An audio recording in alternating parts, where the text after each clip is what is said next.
In 2008, an unprecedented crisis hit the Irish economy caused by the greed of developers and bankers. They get bailed out, but ordinary people are still paying the price through the destruction of living standards, vital public services, and attacks on our rights. I accept that there were failures in the political system. I accept that I have to take responsibility as a member of the governing party during that period for what happened. But let's be fair about it, we all partied.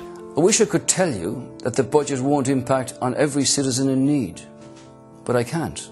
Then suddenly, on the 11th of October 2014, Ireland changed.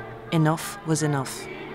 From the communities themselves, ordinary working class people mobilised from all over the country on a huge and historic demonstration in Dublin against water charges.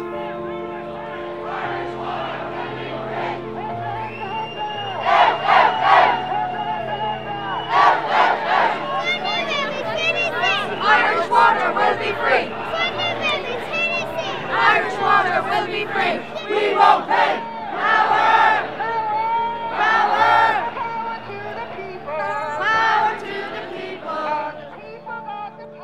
On the same day, the Dublin South West by-election also declared that resistance had arrived as Paul Murphy, the anti-water charges candidate, had sensationally beat all the main parties.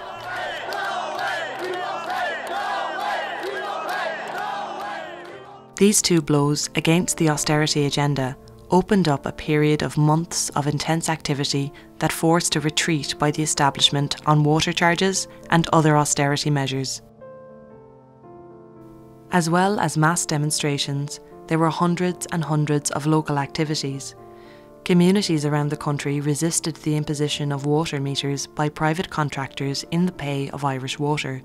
These actions were often met by large mobilisations of the Gardaí and dozens of arrests. On the 15th of November 2014, a spontaneous protest of 500 people took place when word spread that the then Taoiseach Joan Burton was attending a function in Jobstown in Tallaght. There were no major incidents at the protest, although the Taoiseach was hit by a water balloon and was delayed by 2.5 hours. Yet the media went into overdrive, and the state ordered that hundreds of hours of CCTV and YouTube footage be trawled through in order to retrospectively find something the community of Jobstown could be charged with.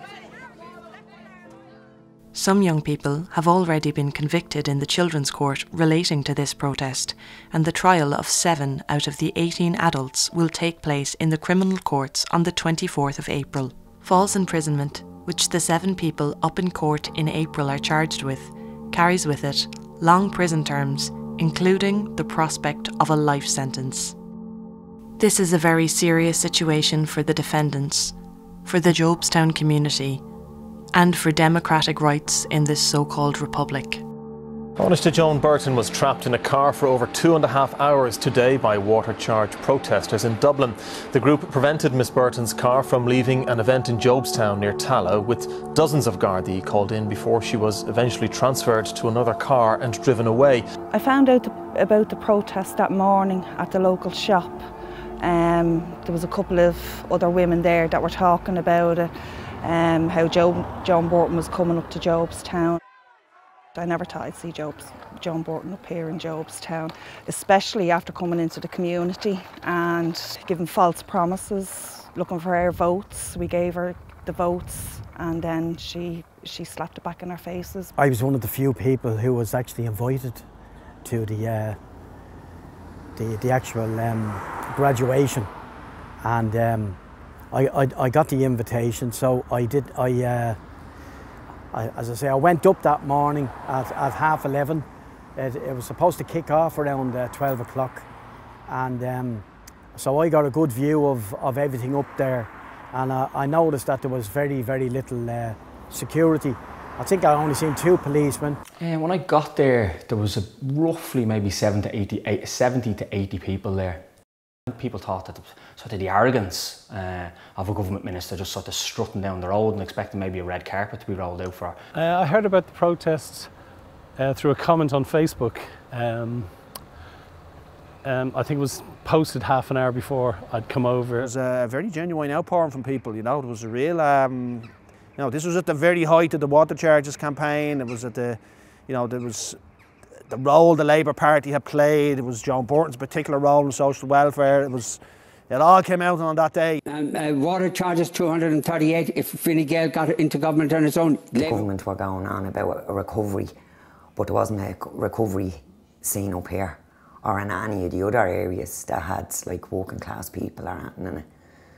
So I thought it was a good opportunity to let Joan know that people weren't happy with what was going on. I thought she had a cheek coming up to Jobstown.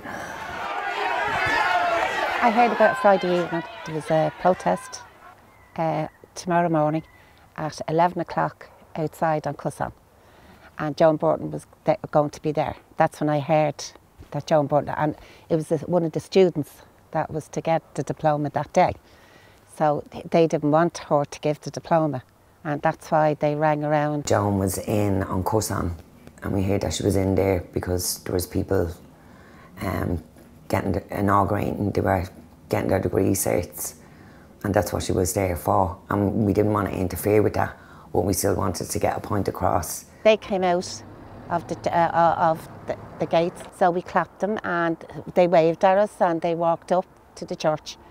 And Joan came out then after, and of course the crowd walked behind her, some of them got in front of her, and that's when she got the bang of the water blew. So this area here, St Thomas's Church, was the first real main point of protest on the morning in question. That's the area where John Borton went after the ceremony. That's the area of where the protest escalated, in the sense that Gardaí reacted, just had the impact of setting a determined mood amongst protesters that they weren't going to be bullied. So she got into the car and anyway, and people were surrounded the car. Now the police had surrounded the car as well. They sat behind to protest. That's it. Nothing more, nothing sinister, nothing bad about it. If you're going on a protest and something happens and you delay somebody, maybe for a while, a little while, that's your protest. Because she was sitting in her car grinning at people. So at no point did I see that she was terrified in any respect. When Catherine Sapona approached me about moving people on, I told her that nobody had any intention of hurting the woman, that they just wanted to get their point across.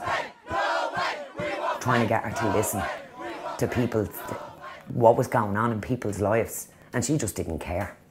Basically, she didn't care. The only time things really got violent was when the guards started to drag people. That's when I felt a bit nervous myself then. That's the only time it really got a bit hyped up then. People didn't like that. Women getting dragged and children getting pushed around, mostly by guards.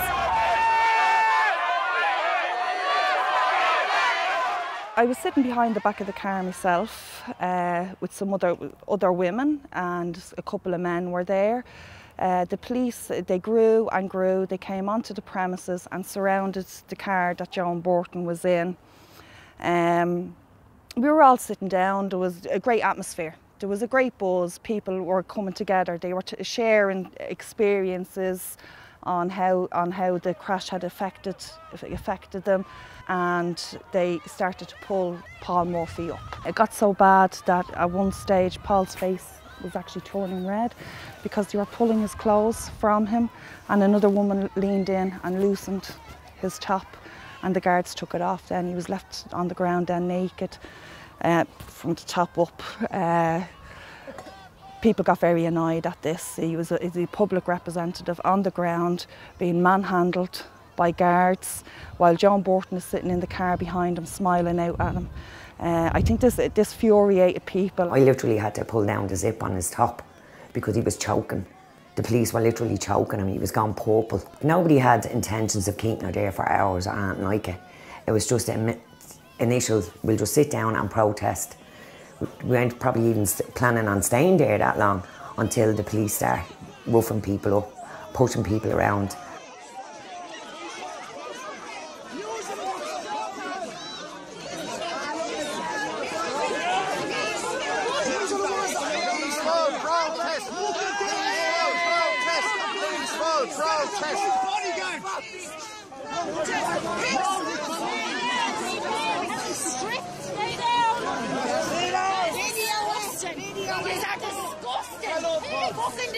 That's a TD you're mishandling there.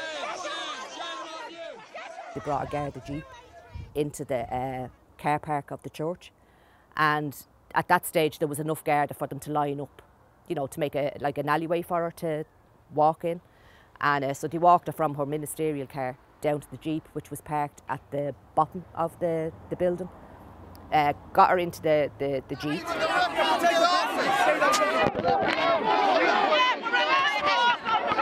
So people did run out onto the main road. People did run to block the double gates to stop the jeep from going out. There was no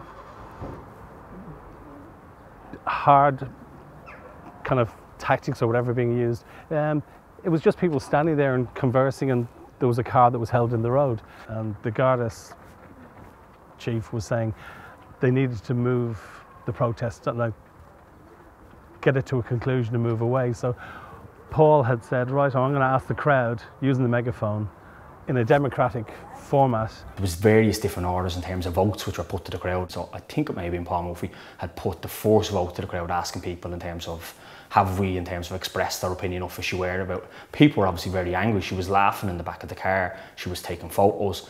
And obviously that vote was defeated, and we managed in terms of that we would remain on the Fortune Road for that little bit longer. What was previously done with water meter installations, where a precedent being set with local guards, where there was an agreement to give, to basically slow march out of the area, and that was done. I think that was done with a superintendent or a chief superintendent. Paul Murphy, I believe, was in discussions with him, and that was agreed. That took place for maybe 15-20 minutes. When the riot police did come in, everybody got a fright. We all thought they were just going to start lashing into us, to be honest, and we were saying just sit down, maybe be more protected if we sat down.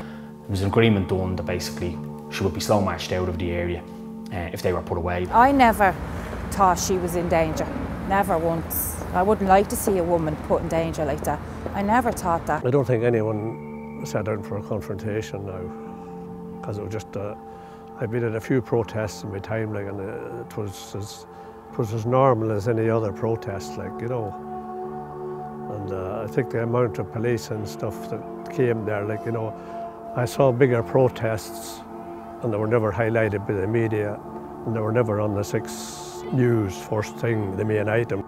And if she was fearful, she is a very, very, very good actress, because she was smiling, she was on her phone. I think it was actually the Irish Times she was reading. She actually at some stages was looking as if she just had contempt for us. Fear? No.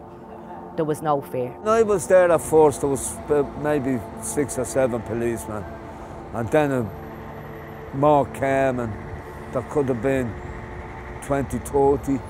Then more came. I think in the end, I heard it was over 120 altogether, you know. So there was a large number of police there, you know. And that's what I'm saying. I can't understand how you can kidnap someone with 100 policemen there and probably 20 or 30 around their car.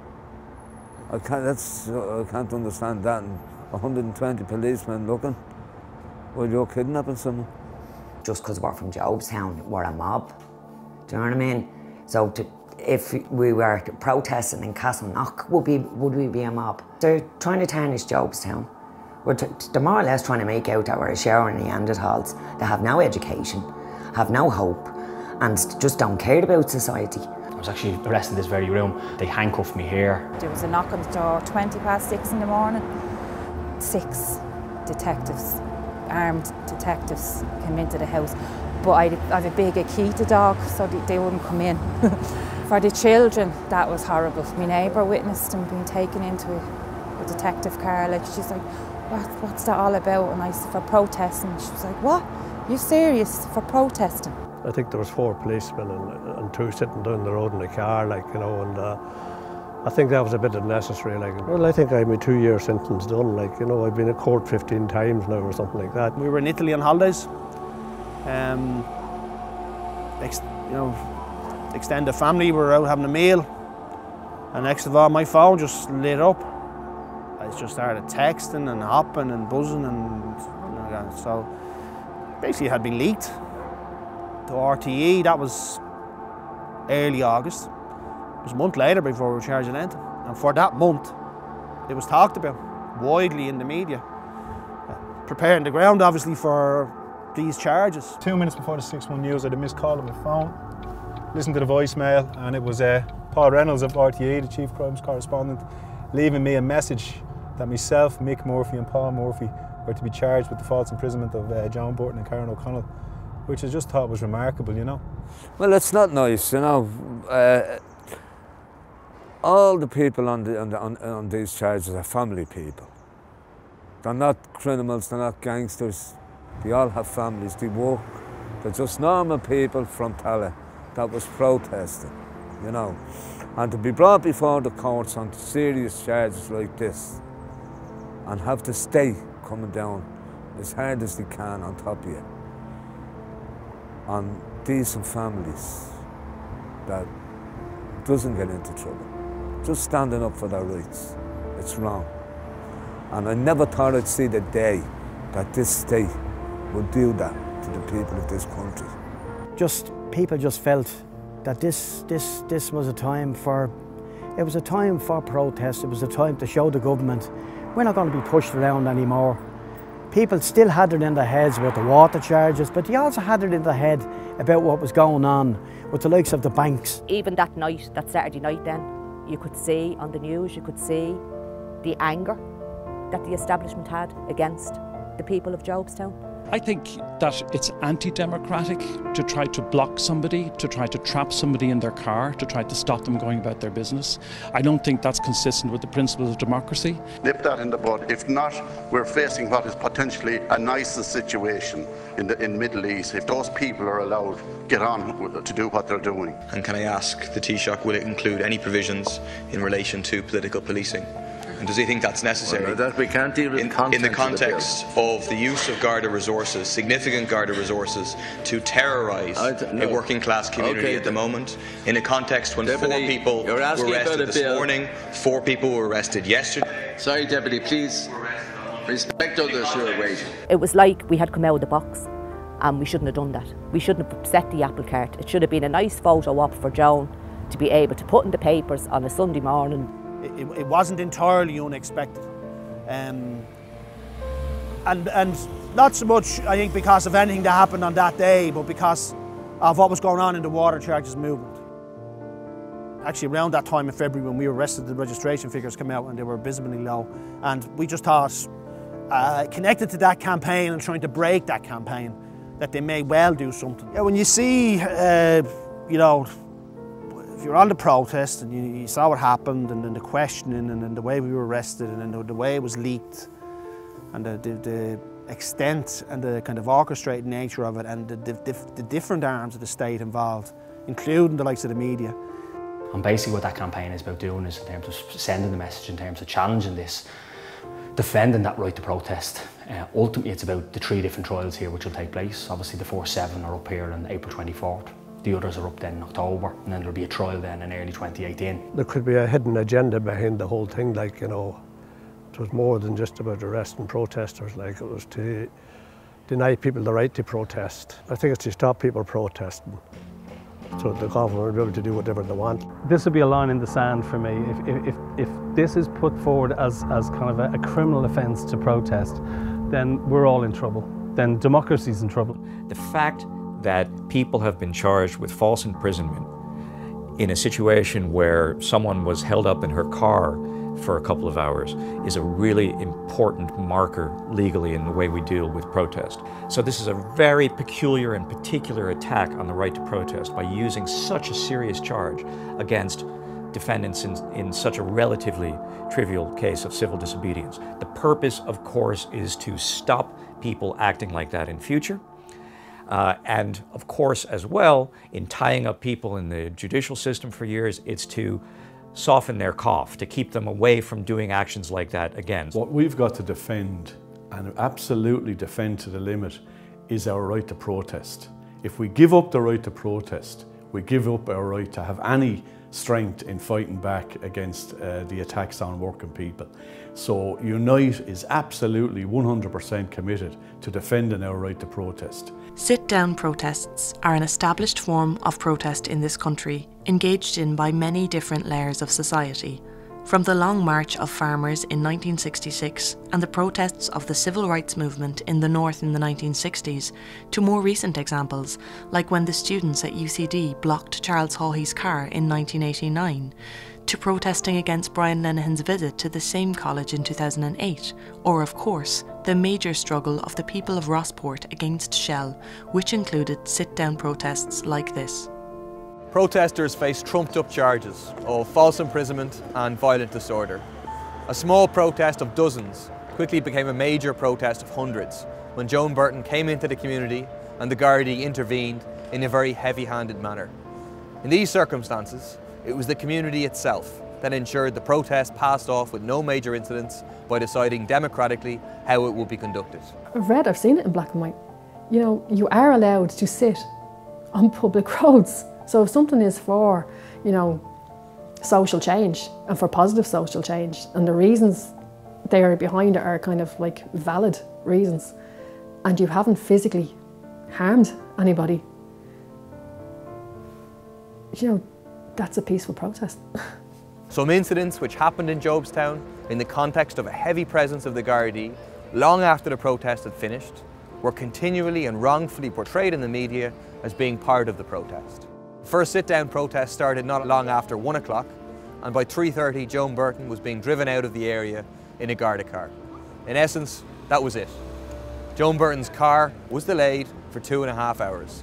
It's disgraceful that ordinary working people who didn't cause the crisis but were made pay for it are now being victimised because they had the temerity to stand up, to fight back and to protest. Is any of this democratic or just? Or is it the same unaccountable perversion of justice that the Gardaí have used against whistleblowers, including Maurice McCabe, Dave Taylor and in other instances?